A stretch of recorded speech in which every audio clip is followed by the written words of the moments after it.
by pleasant, fragrant smells. And then he's also got al-hadith min al-khimar, so hangovers. Or jima.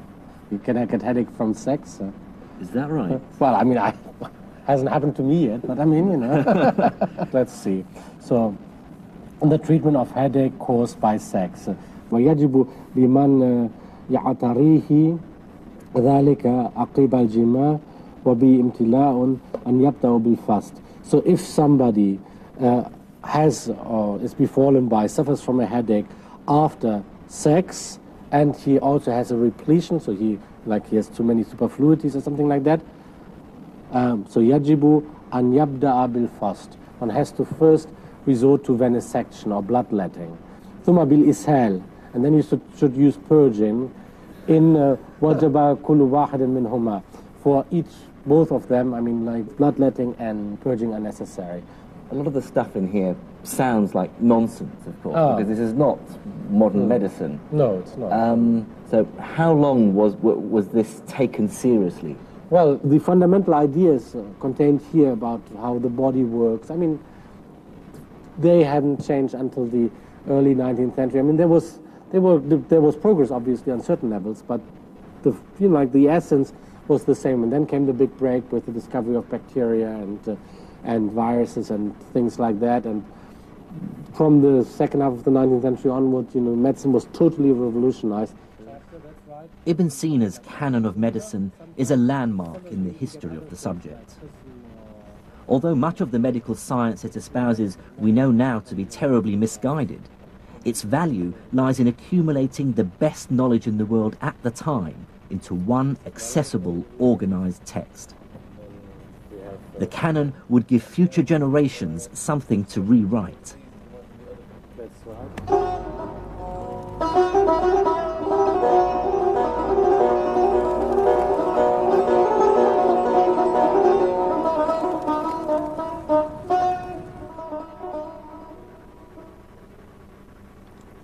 Cataloguing the world's medical knowledge has clear and obvious benefits. But the Islamic Empire's obsession to uncover the knowledge of the ancients went beyond practical matters like medicine. Many, like the Caliph al-Ma'mun, believed that the people of antiquity possessed dark, even magical powers. And what's more, new evidence is coming to light to show just how hard Islamic scientists worked to rediscover them.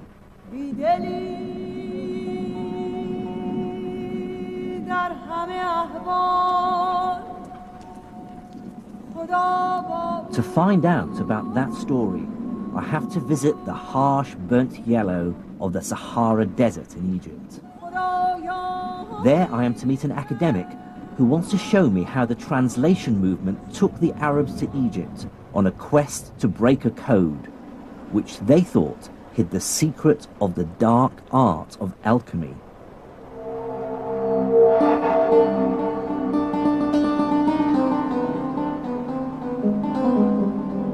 This is Saqqara, a necropolis or graveyard of the ancient pharaohs. Over a 10-acre site, it's a collection of burial chambers and step pyramids that were built in the 3rd millennium before Christ. These are said to be among the oldest stone buildings in the world. Mind the step here? Archaeologist Dr. Okasha Al-Dali is my guide. He was about to reveal the most astonishing story of my journey so far. Look at that. Like most people, I believed that Egyptian hieroglyphs had remained completely undeciphered until the 19th century. Then came the chance discovery of the famous Rosetta Stone. This stone had the same inscription written in both hieroglyphs and Greek. It provided the crucial clues which British and French scholars used to decipher the writings of ancient Egypt. That's the usual story one hears. But Dr. Al-Dali has made a discovery that dramatically alters it. He has recently unearthed a number of rare works by the Islamic scholar Ibn Wahshiyya.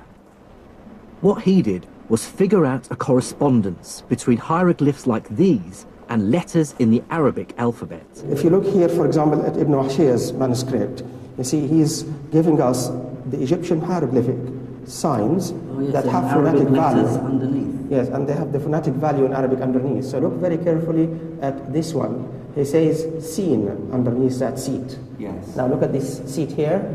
That is S. That seat in Egyptian hieroglyphic is used for the sign S, seen, which is what you see here, seen. That is the name of the god Osiris. Osiris. Oh, with an S. That's a seen. Yeah. This is the letter H. This one here. This is the ha. The water wave Right. is the letter N, or noon in Arabic. T, and the letter F. These are all letters. These are all letters. But then he realized... But how did he decipher the hieroglyphs? The one good thing about the early Arab scholars was their ability to link ancient Egyptian language, we call hieroglyphic, to link it with their own contemporary Coptic. They realized that Coptic is nothing but the later stage of ancient Egyptian language. And they realized this because the translation movement had literally placed hundreds of Coptic texts into their hands. The scholars could now see a direct link between hieroglyphs and Arabic. What fraction of these symbols would have been correctly deciphered? They got about 14 letters. They cracked more than half of the Egyptian hieroglyphic correctly. So that was a remarkable achievement for people in the 9th century, 10th century.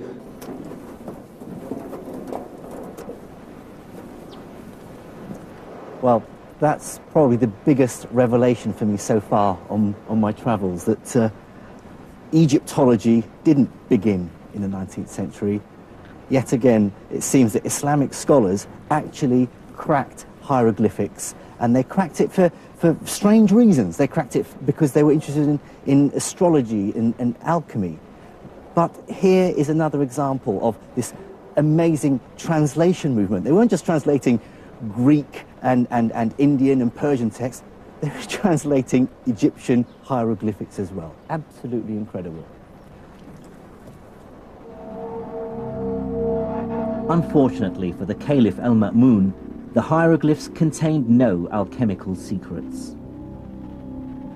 But what this story reveals to me is the insatiable curiosity Islamic scholars had about the world. They were desperate to absorb knowledge from all cultures purely on merit, with no qualms about the places or religions from which it came. Most intellectual traditions, including, if I may say so, our own, tend to work very hard to keep everybody else out. Whereas here we have an example of an enterprise which is desperate, curious, to turn itself into a net importer of intellectual product. And that's a very important lesson for the history of the sciences. I was soon to see just how dramatically this fueled scientific innovation.